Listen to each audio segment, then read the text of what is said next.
বাহরাইনে খুলল বিমানবন্দর, শুরু হবে ঢাকায় সরাসরি ফ্লাইট। কুয়েতে মর্মান্তিক সড়ক দুর্ঘটনায় 5 জনের মৃত্যু, আমিরাতে ঝড়ঝঞ্ঝার পূর্বাভাস। এসব খবর নিয়ে আজকের মধ্যপ্রাচ্যের নিউজ আপডেট। সাথে আছি আমি পৃথ্বী বিশ্বাস। চলে যাচ্ছি বিস্তারিত খবরে। বাহরাইন ইন্টারন্যাশনাল এয়ারপোর্ট থেকে সীমিত আকারে বিমান চলাচল শুরু হবে কিছুদিনের মধ্যেই। দেশটির রাষ্ট্রীয় বিমান সংস্থা গালফ এয়ার জানিয়েছে, প্রাথমিকভাবে বাহরাইন থেকে ঢাকা, দিল্লি, মুম্বাই, ইসলামাবাদ, দুবাই, জেদ্দা, রিয়াদ সহ মোট 13টি গন্তব্যে ফ্লাইট পরিচালনা শুরু করবে তারা। পাশাপাশি সৌদির দাম্মামের কিং ফাহাদ ইন্টারন্যাশনাল এয়ারপোর্ট থেকে গালফ এয়ারের কার্যক্রম স্বাভাবিকভাবে চলবে।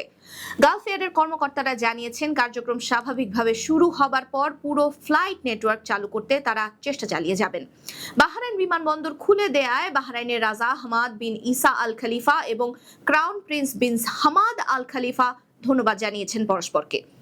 আকাশপথের পরিবর্তিত পরিস্থিতি পর্যালোচনা করে ফ্লাইট অপারেশন সময়সূচি ঠিক করা হবে। সময়সূচি বদলাতে পারে যে কোনো সময়, তাই যাত্রীদের ফ্লাইট ধরার আগে এয়ারলাইন্স কর্তৃপক্ষের সাথে যোগাযোগ করার পরামর্শ দেওয়া হয়েছে। কুয়েতে সড়ক দুর্ঘটনায় অন্তত 5 জন নিহত এবং 1 জন আহত হয়েছেন। দি গালফ নিউজের খবরে বলা হয়েছে, বুধবার সন্ধ্যায় দেশটির সাদ আল আবদুল্লাহ এলাকার 6ষ্ঠ রিং রোডে দুটি গাড়ির মুখোমুখি সংঘর্ষের পর একটি গাড়িতে আগুন ধরে যায়। ফলে ঘটনাস্থলে পরিস্থিতি মারাত্মক রূপ নেয়।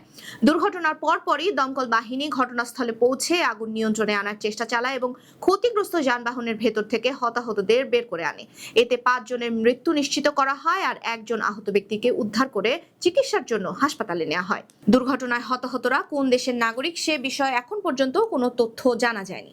সংশ্লিষ্ট কর্তৃপক্ষ জানিয়েছে, দুর্ঘটনার কারণ খতিয়ে দেখা হচ্ছে এবং কিভাবে সংঘর্ষের পর আগুনের সূত্রপাত হয়েছে তা তদন্ত করা হচ্ছে। এই মর্মান্তিক দুর্ঘটনা দেশটির সড়ক নিরাপত্তা নিয়ে নতুন করে উদ্বেগ তৈরি করেছে বলে গালফ নিউজের প্রতিবেদনে উল্লেখ করা হয়েছে। ঝড় বাদলার এই সময়ে সড়কের নিরাপত্তার বিষয়ে প্রবাসীদের সতর্ক থাকা উচিত বলে মনে করছেন বাংলাদেশিরা। সংযুক্ত আরব আমিরাতে বৈরী আবহাওয়ার পূর্বাভাস জারি করা হয়েছে। দেশটির আবহাওয়া অধিদপ্তর সতর্ক করে বলেছে, আগামী সোমবার 13 এপ্রিল পর্যন্ত বৃষ্টি, ধূলিঝড়, হরকাবান ও দমকা হওয়ার কারণে দেশের বিভিন্ন এলাকায় আবহাওয়া অস্থিতিশীল হয়ে উঠতে পারে।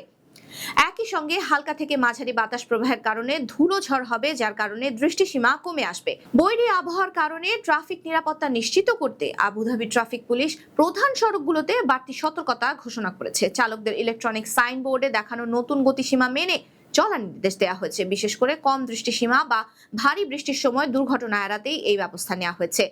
সিভিল ডিফেন্স কর্তৃপক্ষ দেশটির বাসিন্দাদের সতর্ক করে বলেছে, বৃষ্টির সময় অতিরিক্ত সতর্ক থাকতে হবে। বিশেষ করে পাহাড়ি উপত্যকা ও বাঁধ সংলগ্ন এলাকায় জমে থাকা পানির কাছাকাছি না যেতে পরামর্শ দেওয়া হয়েছে। তবে মঙ্গলবার 14 এপ্রিল থেকে পরিস্থিতি স্বাভাবিক হয়ে আসবে। এ ছিল আজকের মধ্যপ্রাচ্যের নিউজ আপডেট। আল্লাহ হাফেজ।